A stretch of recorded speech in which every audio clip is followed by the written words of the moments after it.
Hey guys, what's up? It's me, Trickett, and yes, this is another amazing edition of Wake Up with Trickett. I hope everybody's doing great on this money making meditation Monday. Hey guys, I'm looking out my kitchen window, and yes, it looks like we have snow. Absolutely. Look at the back, guys. We got snow and plenty of it. So there's no school, obviously, for kids today. There's none tomorrow, and we just got a text saying that there will be no school on Wednesday. So what a vacation they have gotten, right? This is a traditional, one of those old school snow days. So, hey guys, if this is your first time coming across my page, my name is Trickett. This is Wake Up with Trickett, where we think outside the box, guys.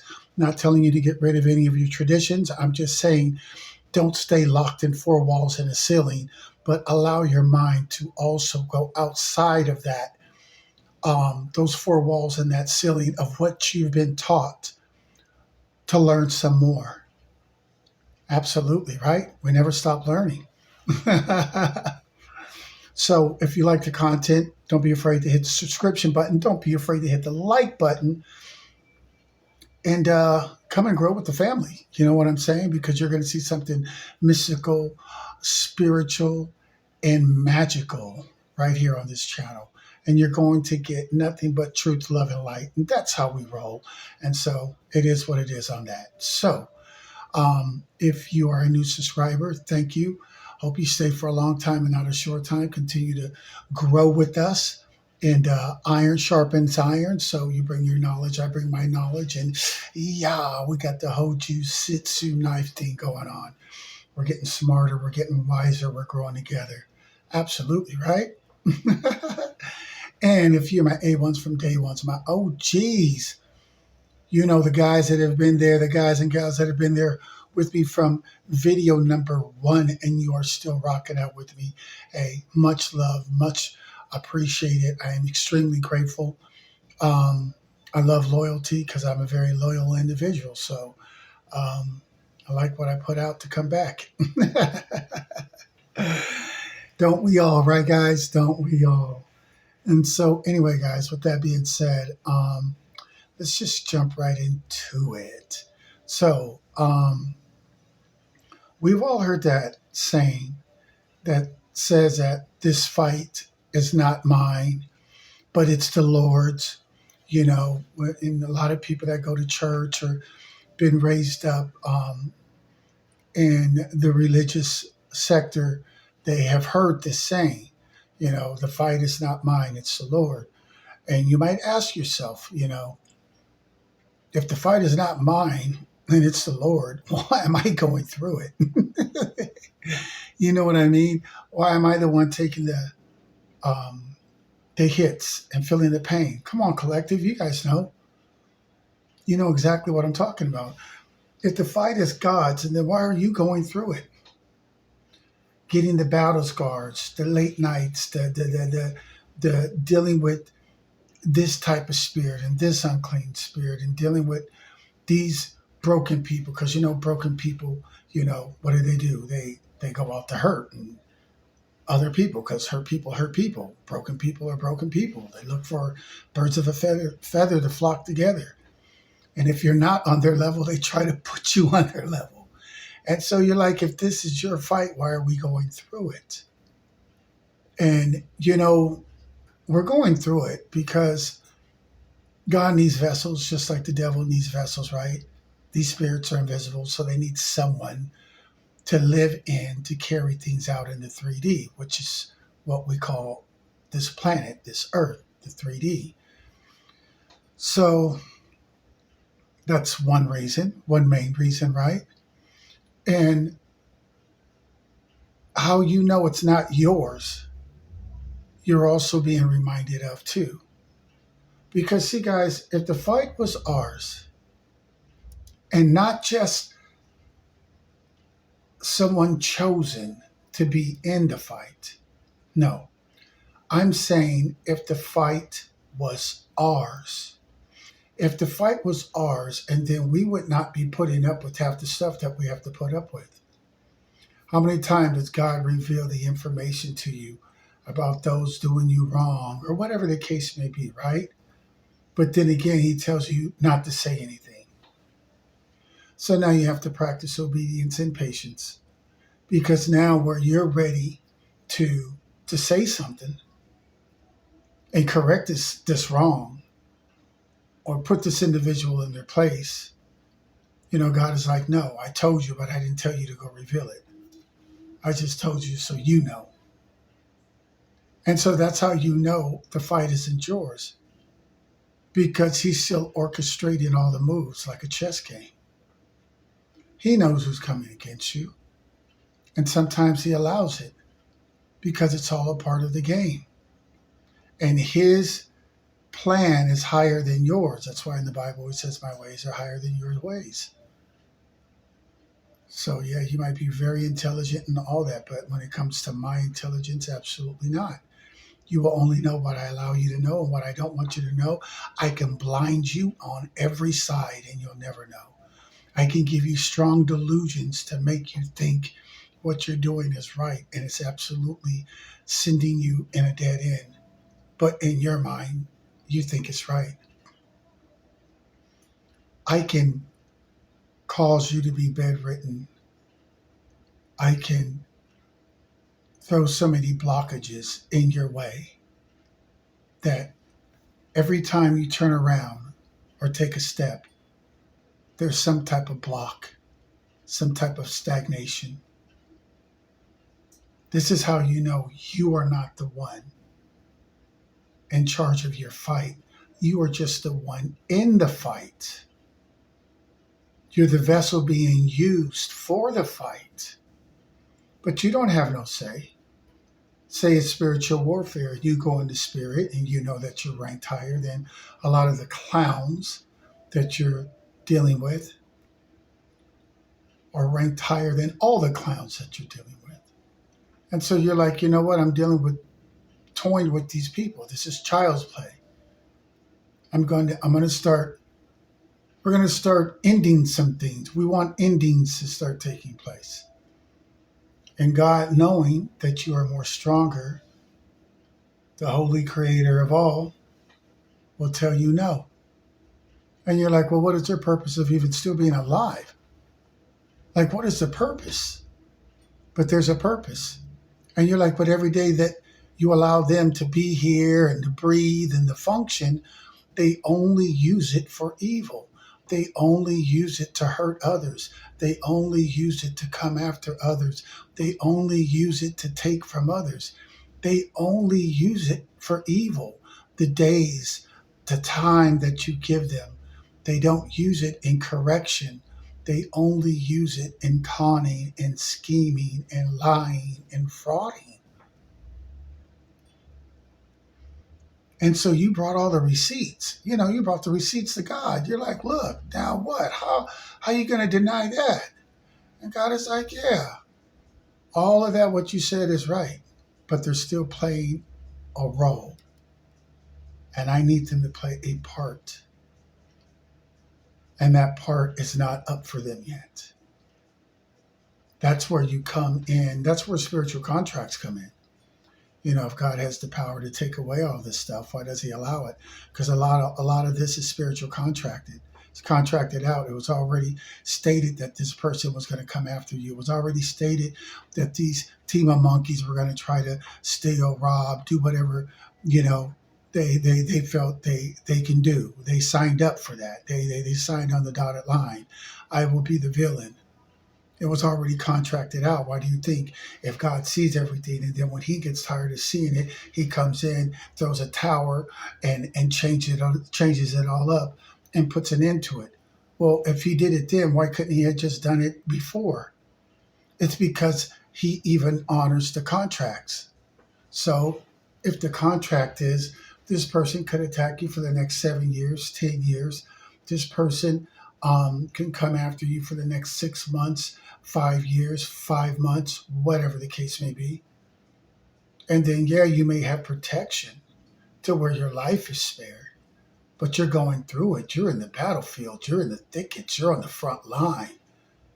You don't have no team with you. You have a spiritual team, which is amazing, but you don't have that fleshly person that you can talk to, that you can get advice from. It's you and your spiritual team, and you're growing closer every day because that's all you have while you're out here in this fight. That is not yours, but is God's. That's why you have very little say. You say, I want it to end. He says, no, I want them to be here. You say, I want it to stop. He says, no, well, I want them to continue to keep doing it just for a little longer. Just hang in there just a little bit longer. Just keep on striving. Just keep your head up. And he gives you the little old pep talk. And you're tired of hearing that too. If we're just keeping it 100 here, right? Let's keep it a buck, right? You're tired of hearing it because you're in it, right? You don't have no help in the physical. You're doing it all on your own in the physical, but you have an army and a navy in the spiritual realm. So you have all these amazing gifts collective, and you're fighting these people back. And they're coming at us like cockroaches and ants, like there's just no ending to these people.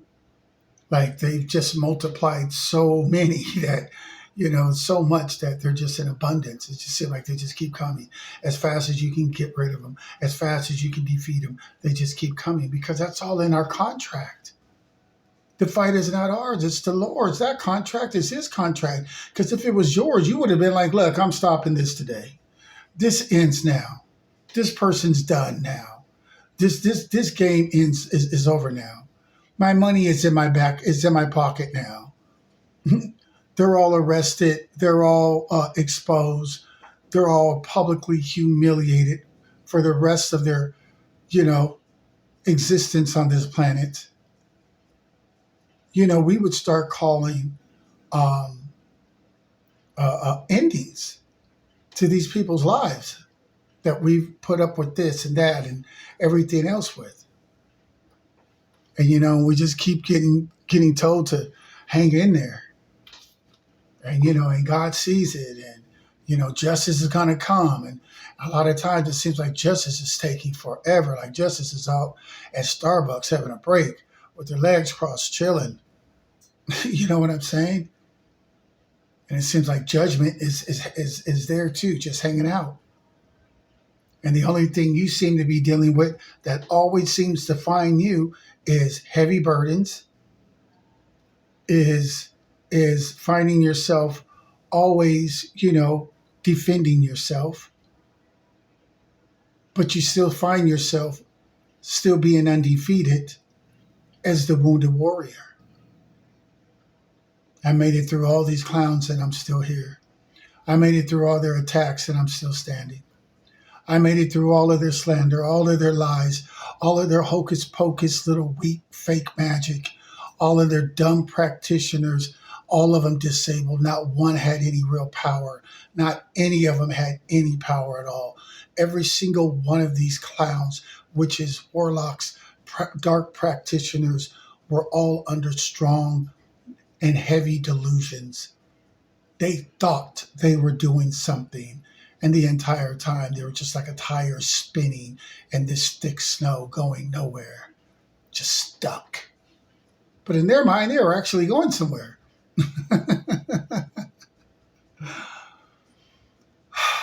So the fight is not ours. It's the Lord's.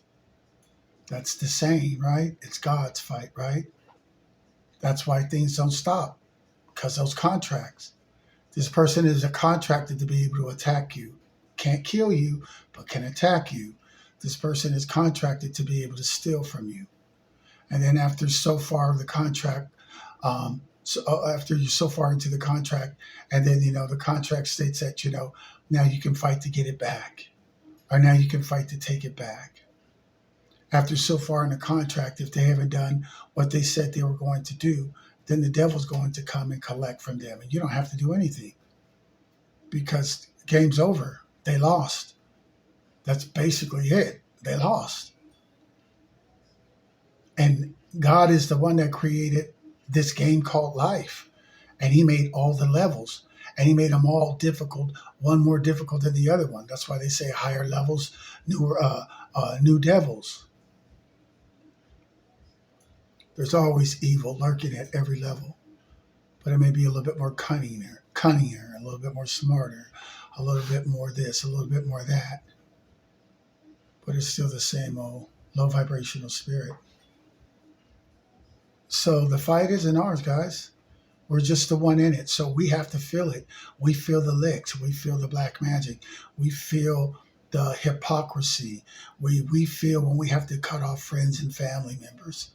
We feel that hurt because, we was coming genuine or they weren't coming genuine. And God said, you have to cut them loose because they can't eat at your table. They can't sit there with you because they weren't really 100% there for you. It would have been better that they would have not been there at all and had a chance to still come and sit at your table. Then the reason why they can't sit at your table is because they were an enemy, because they was wearing a mask, because they were false, because they were a hypocrite. They got to wear that shame. And so, it's not our fight. And we're constantly being taught while we go through this fight, the do's and don'ts. We're being protected from a lot of things we don't see, things that we're not told about. And there's a lot of things that we're allowed to see because we've experienced the pain and the turmoil. And most importantly, but we still come out of this fight with a heart full of love. We still come out of this fight with kindness. We still come out of this fight being fair. We still come out of this fight without prejudice. We still come out of this fight, and while we're in the fight, we still hold on to integrity, respect for others, and for yourself. So collective, this is God's fight. And when we answer the call to be one of the chosens, all we're saying is, hey, you can use us. And he's saying, you don't get no timelines, no time frames. Things will stop just when I want them to stop, slow down when I want them to slow down. They'll go as long as I want them to go. And this is pretty much how you're going to be operating under. These are the rules. You're also going to be protected. I will also bestow amazing gifts upon you. But you have to constantly still stay in the fight. And if you're in the trenches and you're not sitting at the top of the hill because you haven't made it there yet, and then you're just going to have to stay in the trenches and I'll be there with you. Even though it may feel so many times, so many nights, so many lonely days, waking hours that I was never there. I was there watching. God created the game called life. He is the master programmer. He knows what's going to happen on every level. We don't. He knows what we can handle. We don't. He knows already what we're going to do. We don't, because it's all programmed. I know you're today, tomorrow, and you're forever lasting. There's no surprises. The only element of surprises is when it comes to us. We just didn't know that was going to pop out, that this was going to stop working, that this financial thing was going to happen, that this person was going to rob, steal, lie, cheat, whatever. But God knew it all. And just said, if you continue to stay being a vessel that I can use, working in the upright, not perfect, but a vessel that I can use, I promise you I will bless you in all areas of your life. Now, it's just you either believe it or you don't. Because I'm not sitting here trying to prove to you who I am. Look around. Who made all this? Not you. So I've already proved who I am because you can't prove how all this got here. You can't even cure the common cold. So if anything, you have to prove to me who you are when it comes to how much you care and love me. How much are you ready to ride for me? Are you going to ride till the wheels fall off? if I allow it to really come down on you just to see what you're made out of. Are you going to handle it? Are you going to run? Are you going to quit? Are you going to still be here being used by the me while you fight the good fight? Standing up for those that can't speak for themselves, raising the vibration of the planet, teaching people how to bring out the best version of themselves. You stay on that fight. You stay on that road. That's why it's narrow. A lot of people don't want to do it. It's too hard. Too many rules. Even down to black magic, there's no rules. Just recite this. That's it. If it works, it works. If it doesn't, well, the backfire is, it's going to be something else. Another lesson to learn. But see, when you're doing what's right, there's all kinds of tests. There's all kinds of tests, and nobody knows how long they're going to last, only God. And He doesn't tell anyone. So it makes now the tests even that much more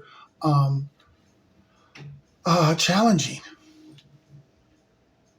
Because at least if you were incarcerated here in the 3D, you at least know what time you're going to get out, what date. If you went to college, you know whatever classes you took. If you passed them, you knew when you were going to graduate. If a woman's pregnant, she knows that, she's going to have her baby after X amount of months. So we're used to having time frames. A lot of people say, people want things right away. No, that's just real easy to say when you have very little to no life experience. You can tell you haven't been talking to people that have been waiting for something 10 years, 5 years, 7 years. They have calendars on their wait. It ain't we live in a generation, everybody wants it real quick. No, that's just so cliche to say because you don't have to think of anything. That's already been programmed for you to say. I'm going to hit you with real knowledge. So the fight isn't ours, guys. We're just in it. We're willing to take the licks, and we're willing to throw them. We're willing to do the homework and get the spiritual gifts and the spiritual blessings and the accolades, the rewards from the spiritual realm. And as it is above, so it is below. And they will also come down here because everything starts in the mind. Before the car came, somebody had to think about it. Before a house was built, somebody had to think about it. Everything starts in the mind. So to say that everything is not first created in the mind, that person is living somewhere else. But it's marked unknown territory to me. So anyway, guys, we're like 23 minutes in. I just wanted to jump on here and talk to you guys about that. That's why, it's not our fight. We're just the vessel because God, He holds all the contracts. This person is contracted to come after you. This person is contracted to steal from you. This person is contracted to be with you so many years and then divorce, break your heart through cheating or whatever the case may be. It's all contracted out. It's all supposed to go this way. You're either going to grow from it and be a chosen vessel to be used to help others and help heal the world, or you're just going to be part of the problem because you're upset, couldn't take it, got pissed off, couldn't heal, didn't do the shadow work, and now you're just an angry, bitter soul. And everything is me, I. And you make excuses to do all the wrongs that you do because you just feel everybody owes you something because you've been heartbroken as if nobody else has. But you don't think that far because it's not about being intelligent. It's just about being selfish. So, guys, that's it on that. The fight isn't ours. Because in this game called life that God created and all these different levels of this video game, He knows about all the narcissists. He knows about all the people we're going to come against. He knows about our pain, our suffering. He's watching it all. He's watching all of it. And that's why He comes in when He comes in, because He's like, okay, the contract's up. But I couldn't do anything beforehand. Not on this level. Because I have to let things play out. So that's why the fight is not ours, but it's God's. It's the Lord's. It's because He designed it all. And that's why we are the ones that are chosen. Because when He was saying, I need players, I need bodies, I need people that are willing to go through it, we said we will. And collectively stuck with it. And here we are. We're still grinding. But we got big payouts coming in multiple different ways. So we're always winning, regardless of what the world may think. Half of them are alive but not alive, breathing but not living, here but only surviving. And on that note, guys, I'm Trickett. This is Wake Up with Trickett. And until next time, guys, I salute you guys. Peace, love, and light. And I will talk to you guys later.